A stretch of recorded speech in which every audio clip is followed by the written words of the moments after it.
Oiê, seja bem-vindo ao podcast Bora pra História, onde a verdade é mais intrigante que a ficção. Hoje vamos mergulhar na vida e na lenda de Elizabeth Bathory, a mulher registrada pelo Guinness World Records como a maior assassina da história, com mais de 600 vítimas atribuídas. Mas será que ela foi realmente um monstro sádico? Ou uma vítima de uma conspiração política que precisava derrubá-la? A condessa morreu há mais de 400 anos e, ainda assim, ninguém conseguiu responder essa pergunta com certeza absoluta. Elizabeth Bathory ou Bathory Elizabeth nasceu em 7 de agosto de 1560, na Hungria.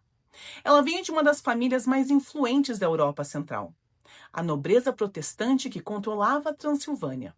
Seu tio Stephen Bathory chegou a ser rei da Polônia, ou seja, Elizabeth nasceu cercada de poder, status e expectativa. Educada desde pequena, falava vários idiomas e cresceu em um ambiente político, militar e aristocrata. Era desde cedo preparada para administrar terras e responsabilidades. Em 1575, aos 15 anos, Elizabeth se casa com o conde Ferenc Nardowski, também de família nobre, mas não tão poderosa quanto os Bathory. O casamento não foi por amor, como era comum. Foi uma união estratégica fortalecendo alianças entre grandes famílias. Depois de casar, Elizabeth se muda para o castelo de Katice, nos Pequenos Karpatos, região da atual Eslováquia. Seria ali que a sua vida e a sua lenda se construiriam. Como Ferenc vivia em campanhas militares, Elizabeth ficava responsável por tudo: a propriedade, as vilas vizinhas, a educação das meninas que trabalhavam lá. E isso já incomodava muita gente. Uma mulher jovem, rica, independente e com uma autonomia administrativa? Rumores sobre a condessa circulavam há anos, mas como aconteciam com camponesas, ninguém dava importância. As denúncias falavam de punições severas, desaparecimentos, garotas feridas tentando fugir. Tudo era tratado como apenas uma fofoca. Até 1604. Ferenc Nadasdy morre. E Elizabeth, com apenas 40 anos, se torna uma das mulheres mais ricas e poderosas da Hungria. Sem o marido, sem supervisão masculina, ela era um alvo fácil. Nesse período em que as alegações começaram a ganhar força. Vítimas entre 10 e 14 anos, filhas de fazendeiros atraídas ao castelo com a promessa de trabalho. E, posteriormente, jovens nobres enviadas para aprender boas maneiras. Segundo depoimentos, Elizabeth teria criado um ciclo de tortura e morte dentro do castelo. Um dos relatos mais fortes descreve que ela cobria garotas com mel e formigas vivas, deixando-as como alimento para insetos. Outras alegações sem prova física incluem que ela se alimentava de partes das vítimas. Até arrepiei. E o mais famoso mito, que se banhava no sangue das jovens para manter a sua juventude intacta.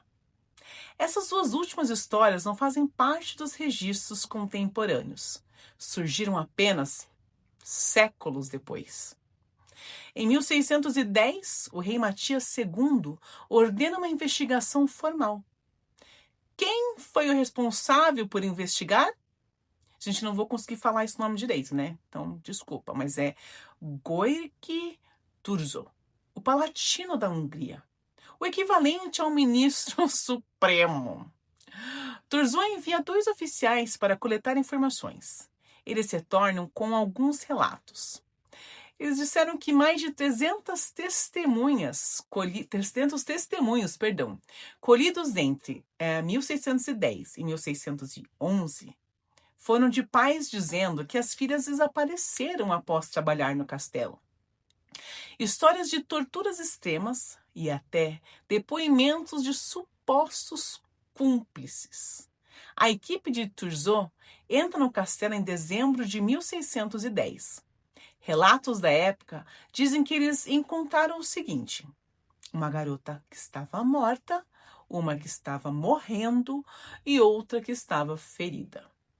E outras ainda detidas no castelo. 4 servos da condessa foram presos imediatamente. Os servos foram julgados como cúmplices. Muitos foram torturados e condenados até a morte. Mas Elizabeth não. Ela nunca foi levada a um tribunal. Seu status impediu um julgamento formal. Foi julgada em silêncio, politicamente. Embora Turgot tenha declarado que ela matou mais de 600 meninas, o número oficial do julgamento foi apenas não, né? Mas foi 80. O número 600 vem de um único depoimento, que dizia ter visto um caderno com uma lista das mortes. Caderno esse que nunca apareceu. Essa discrepância alimenta até hoje o debate. Quantas mortes realmente existiram? Historiadores modernos questionaram a veracidade das acusações. Os motivos políticos são extremamente fortes. O rei Matias II devia uma grande quantia à família Bathory. Com o escândalo, a dívida foi cancelada quanto à conveniência, né? A Elizabeth era extremamente poderosa. Administrava bem suas terras e não dependia de homens. Isso incomodava muito a nobreza masculina. Se incomoda hoje a galera, imagina naquela época. Se fosse declarada culpada, as suas propriedades poderiam ser confiscadas. Terras valiosas e estratégicas. Os depoimentos foram tomados sob pressão e tortura. Isso dificulta saber o que era de fato verdade e o que era medo. Ou seja, é possível que Elizabeth fosse severa, como muitos nobres eram. Pudesse até ter cometido violência contra os seus servos, algo que também, infelizmente, era comum na época. Mas massacres em massa talvez tenham sido um tanto quanto exagerados para justificar a sua queda. Para escândalos públicos e proteger alianças políticas, Turgot determina uma pena especial. Elizabeth é trancada em um conjunto de quartos dentro do castelo de Cadiz. As portas são seladas. Apenas pequenas fendas permitem a entrada de ar e de comida. Ela vive assim por quase 4 anos. Em 21 de agosto de 1614, aos 54 anos, Elizabeth Bathory é encontrada morta. Nunca confessou nada. Nunca foi julgada formalmente. E nunca mais saiu daquele castelo. Com o tempo, a condessa sangrenta se tornou um arquétipo. Vampira, assassina ritualística, mulher sedenta por sangue, inspiração para contos de terror. Mas a pergunta continua em aberto. Elizabeth Bathory foi a maior assassina da história ou foi assassinada pela história? As evidências são suficientes para alguns. As contradições são gritantes para os outros. As contradições são gritantes para outros. A verdade, como sempre, está em algum lugar entre o mito e o medo. Agora, se você chegou até aqui, obrigada por ouvir mais um Bora pra História. A história de Elizabeth Bathory continua dividindo estudiosos e leigos. Mas uma coisa é certa, poucas mulheres foram tão demonizadas ou tão fascinantes quanto ela.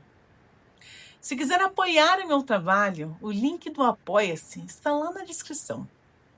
Beijos, galera, e até o próximo episódio, onde a verdade continua sendo muito mais intrigante do que a ficção. Beijos e até a próxima. Tchau, tchau.